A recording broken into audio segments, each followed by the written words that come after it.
ያው ጥቅማ ጥቅሞችን ነው መጀመሪያ ይሄን ሙቭመንት ስንጀምር ጥቅማ ጥቅም አይደለም መሰረታችን የህዝብን ጥያቄ ነው ያመጣነው።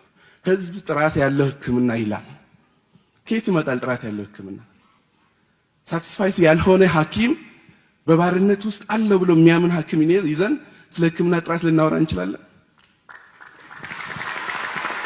ስለዚህ ደሞዝ እንደው አንዳንዴ ማውራትም አልፈልግም። ዩኒቨርሲቲ ውስጥ አንደር ግራጁዌት አስተምሮ ፖስት ግራጁዌት አስተምሮ ኦፕሬሽን ሳምንት ሙሉ ሰርቶ ደሞዝ ተብሎ አሲስታንት ፕሮፌሰር 13400 ሲቆራረጥ 9000 ብር ነው የሚደርሰው። በምንሰራው ልክ አይከፈለም። ባይዘው ኢትዮጵያ ማችለውን እየጠየቀ አይደለም የኢትዮጵያ ሐኪም ያለው። ደቡብ ሱዳን ብንሄድ ከኛ በጂዲፒ በጣም ያነሱ አገሮች ናቸው። ከ40 እና 100% በላይ ነው እየከፈሉ ያሉት።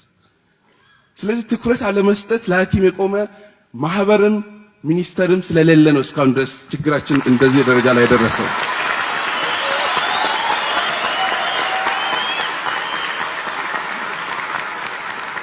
ጥያቄያችንም ቅንጦት አይደለም።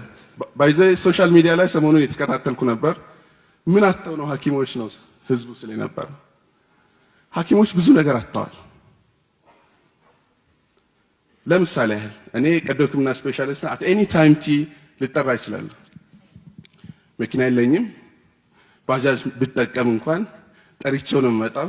ስለዚህ እዛ ለመድረስ ምናልባት 20-30 ደቂቃ እንደው በጣም ጥሩ ሰው አገኘው ካልኩ ማለት ነው። አዲስ አበባ ውስጥ አስቡት በዚህ የትራንስፖርት መጨናነቅ ምን ያክል ጊዜ ሊወስድ እንደሚችል።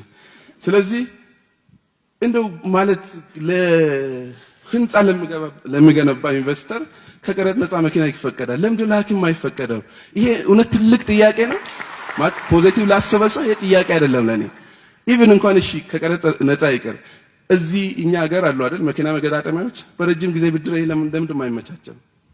ባይዘው ይሄ ሌግዠሪ አይደለም ጥያቄው፣ ሌግዠሪ ስላልሆነ ማለት ነው። ቅንጦት አይደለም ጥያቄው።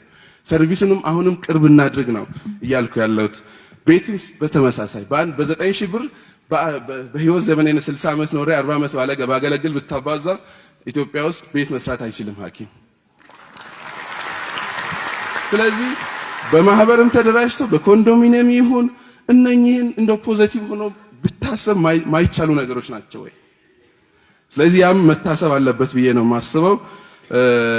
ሌላኛው ምናልባት መጨረሻ ላይ ማንሳት የሚፈልገው ቅድም ብያለሁ፣ አደረጃጀቱ በሙሉ ኮራፕት ነው ሲስተሙ። በደም መጥራት ማለት አሁንም እየጠየቅን ያለነው እርሶ እንዳሉት እኛም እንደመር እናገልግል ህዝባችን ከኛ የሚጠብቀው በጣም ብዙ ነው።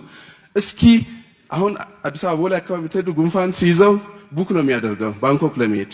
ለጉንፋን ባንኮክ የሚሄድ ትውልድ ነው እየፈጠርን ያለነው። እስኪ የትኛው ባለስልጣን ነው ኢትዮጵያ ውስጥ ታክሞ ሞቶ ተቀብሮ የሚያውቀው? ለምን ያልተፈጠረው? እምነት ስለሌለ።